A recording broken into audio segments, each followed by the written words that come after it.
Fill in the blank. You are not ready to start your own business if what?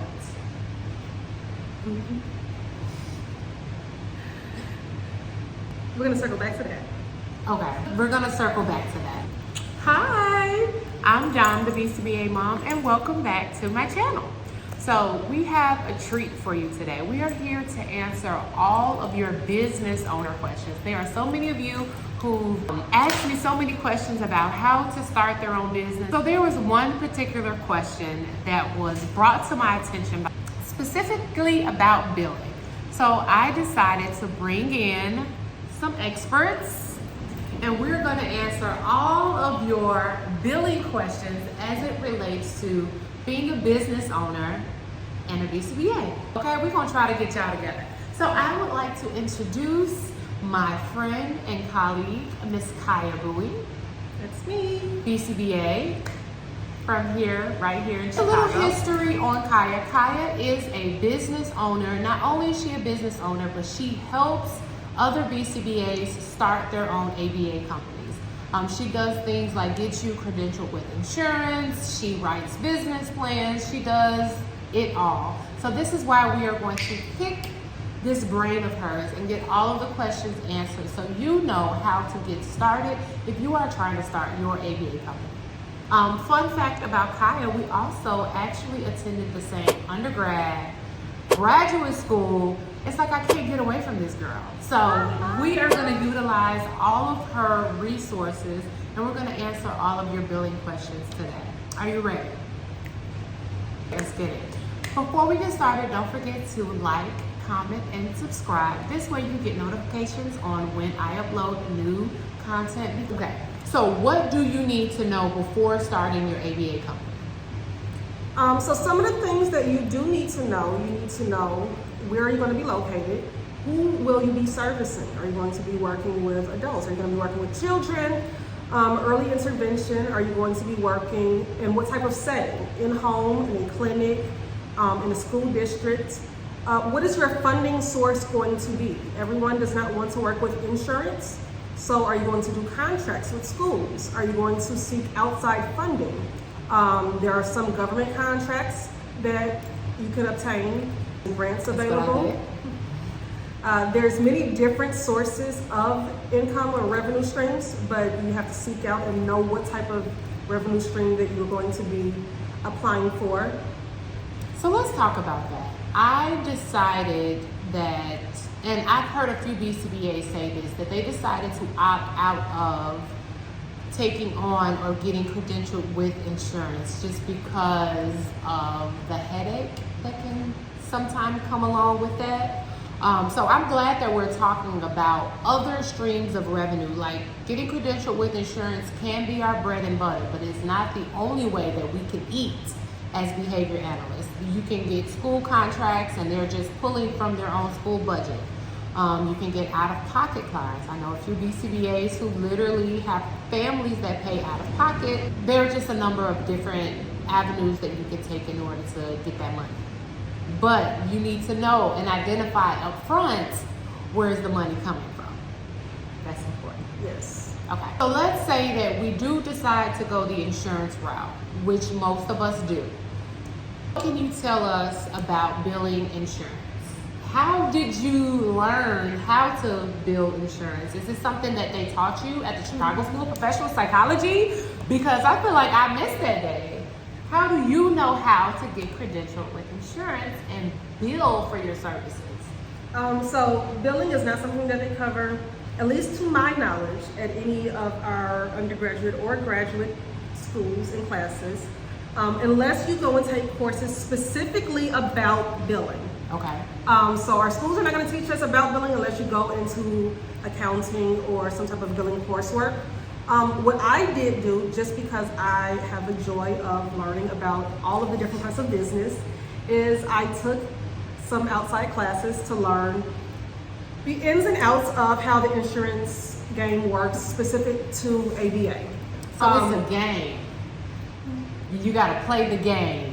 Okay, go ahead. Well, life can be a game. Life is a game. Okay. So there's different parts of different games in life. Okay. So when it comes to the insurance part of the life game, You have to become credentialed or in-network or paneled. There's a lot of different terms that people use with these insurance companies before you can start taking on the clients in those or within those insurance networks and in those insurance companies. So to do that, a lot of the insurance companies have their application, and their applications are primarily done online. Some of them still require for you to call in or fax. Those faxes. The paperwork in. And there's a number of required documents that you must have in order to be approved by the insurance companies. Let's give them the documents. 1. You have to have your liability insurance. 2. You have to have your CAQH 3. filled out correctly. Correctly. Yes. Number 3. You have to have all of your background information. So they will look to see if you have, and they will do this at some, really quick, different insurance companies will do this at different points in the credentialing process. So just because one insurance company doesn't do this in the beginning, doesn't mean that they won't do it at all. But they will look to see that you have your operating documentation, so that you are registered with your state, that you have your operating agreements, that you have your notes and behavior plans and treatment plans, at least the formatting for how you would like to have those if you have not taken on any clients yet. And you have to have your MPI. This is required before you can get credentialed with insurance. Yes, you have to have your MPI number before you can get I feel like we needed a precursor video before this video, but that's okay, because we're not going to leave you guys in distress. Let's just keep going. We got more for you. We got contact more information that's specific to your business. Okay. Insurance companies, the majority of them are not going to leave a voicemail on your personal phone number. If it's not a secured phone number, they will not leave a voicemail. And if they are communicating via email, they will not send your contract to your email address if it is a yahoo.com or a generic gmail.com. So you must have a business forward email address. So I can't just be D Shorter, whatever my business name is, at gmail.com. Not to receive your contract. Ooh, okay. So that means you have to take it a step further when you're getting a domain name and actually shoot for a name that is unique to your company. It identifies who you are. Identifies who you are. Let them know you have some skin in the game, like you care about this. Anybody can get a Gmail. So you already answered the next question, is what are some things that you have to have set in place as a clinician so insurance companies will pay you, or so insurance companies will allow you to be in network with them. So you already listed a vast number of things that you need to get before you even start this process. So it's a checklist. A task analysis of all the things that you need to do up until this step. Your prereqs. Your Make sure you have all of your prereqs in order. So what can cause your billing to be rejected? Woo! When your billing is rejected, that just means you're not getting paid. Yet. Right now. It means you're not getting paid yet. Okay. So I have had my billing rejected before. It doesn't mean that you're not going to get paid. Hopefully you will get paid. We did get paid, but typically you will have to resubmit with whatever corrections they provide for you. So it can be something as simple as, depending on the funder again, whatever it is they are looking for. A signature may be in the wrong spot. And depending on how many case notes you have submitted and how many documents you have billed for with those same case notes with the document in the wrong spot, it may be a little bit tedious, but you go back, and as long as you are keeping proper documentation, that part, and all of the notes are done at the end of the session, then it is not as difficult to go back and have every RBT signed in the correct spot to resubmit. It may be something, again, it depends on the funder. Different funders look for different things. There do have rejection for a different code. So if you put in the wrong code for what you are billing for, if you bill for, let's say, a parent training, or if you bill for direct therapy, but the client was not present in the home at the time, it will be rejected.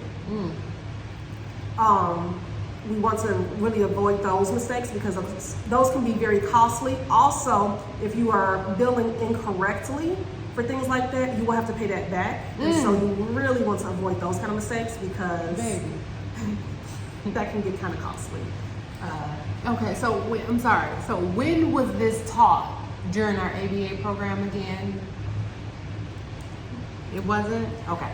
That wasn't taught, but again, you know, if you want to ask questions, it's always available. Inside detail you're getting right here.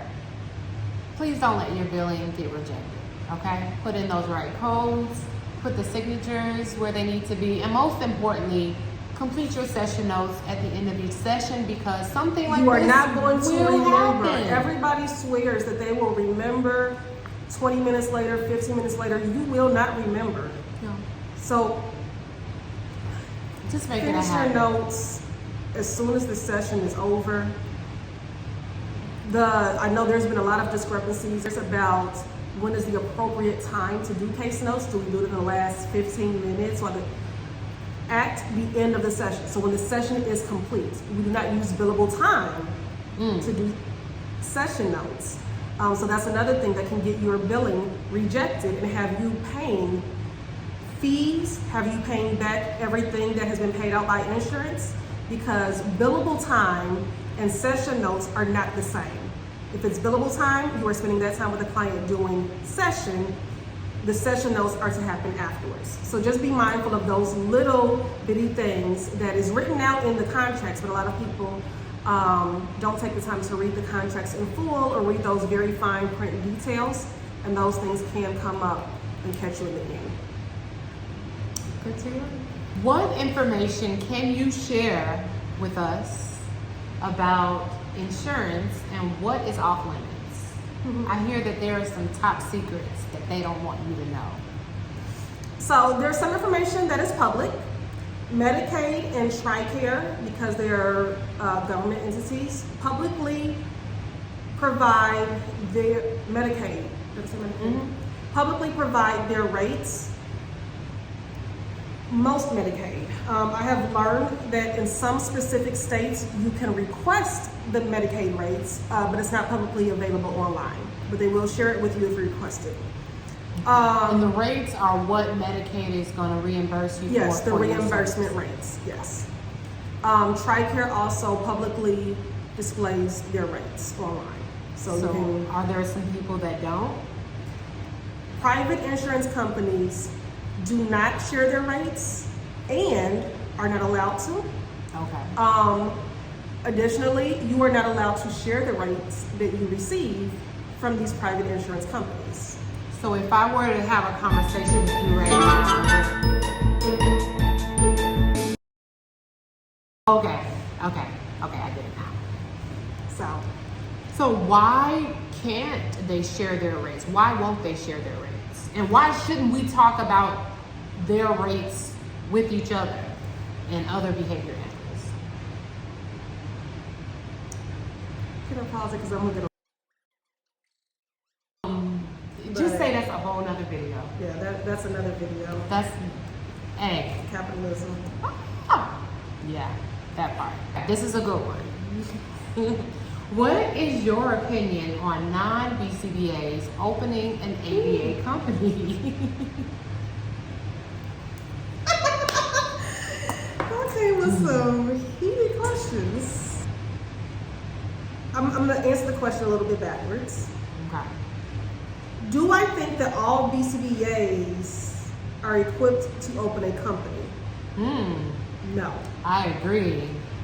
So just having a BCBA behind your name does not give you the experience, the wherewithal, the skill set necessary to be a business owner, to be a company owner, or to even be a clinician in the capacity of supervising that many people, however many people it will be. I agree. A non-BCBA having a company, I know can be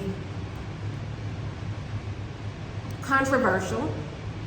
And when we liken it to similar fields like therapy, traditionally when we go to a mental health therapist or a counseling type of therapist, we see that those therapy fields are run by therapists. However, when we look at other similar fields like medical fields, there are fields who are owned by corporations, Right. and they are not doctors. Right. So in my most humble opinion, I do think that there is some possibility of non-BCBAs owning companies and running companies if there is oversight by boards for these companies, and these boards are managed and run by BCBAs, BCBADs, who have veto power, who have voting power and responsibility, and who can make decisions about what happens within the company, so that the non-BCBAs who own the company do not have the final say-so. They're not making the clinical decisions. If you have the BCBAs in the clinical decision-making seat, I think that you can still run an ethical company. I agree, because a non-BCBA could have extensive knowledge in how to run a business, and that could be the missing piece. My issue is a non-BCBA would not be governed under our same ethical codes. They don't have to re-credential. They don't have to hold themselves accountable to a governing body. I think I get a lot of those questions from RBTs, and they want to know, like, hey, I'm doing a good job right now. I'm loving what I do. Why do I have to go and be a BCBA? Why can't I help my community right now as an RBT and open a business? And so that, I think that's a little different. And I always say to people who ask me that question is, you can, but you're gonna eventually have to hire a BCBA to supervise you. So you might as well become that BCBA. And so what's funny, in our ethical code, can you hire a BCBA to supervise you? You cannot. So for an RBT that wants to go into business, and I'm not giving any advice, but I just want to pose the question. If you're an RBT that wants to go into business, and your dream and your passion is to help and to be into business, would it possibly be more beneficial to then go into maybe business school and get your degree in business and still hire on a BCBA? Because then you would still come back and help your community and do all of the things that you're passionate about from a business perspective, and you could ethically then hire on the BCBA. And you would still have a background in ABA because you're a registered behavior technician. So I like that answer. I mean, it gives you some ideas. It's not a yes, it's not a no. It varies depending on your environmental variables, circumstances, knowledge, and your integrity. Yeah. So, thank you. I heard that you were an award-winning business plan writer. Yay! What are some essential pieces that have to go into a business plan? And can you start a business without a business plan? Is that an essential piece? Have you ever started a business without a business plan? Okay. Technically, yes, you can start a business without a business plan. Should you? No, you should not. Have I ever? Never have I ever. Just Yes. kidding. Yes, I have. Yes, as well. I did. And it was not the best idea. Lesson learned. Yeah, yeah. I feel like the business plan is like the roadmap, and it keeps you on track, but it also keeps you away from revenue sources, clientele, locations, or things that you don't want to do. As a new business owner, you can find yourself taking on everything. Anybody who wants to sign up, you'll be like, okay, I'll take you, and I'll take you, and I'll take you. But if you have a business plan, then you can just stay on track with, no, I'm only marketing to this particular networking source. We were talking about that actually before we got on camera. Even though you are credentialed with a specific insurance, you were saying you don't have to accept clients from that insurance company. So that could be a part of your business plan. You can get credentialed with insurance, but you can specifically lay out who are you going to be in network with. Yes, and so you were asking also, what are the different components of your business plan, and that goes in there. Okay. Your business plan identifies your target demographic, Okay. your target setting or location, so where you're going to be working.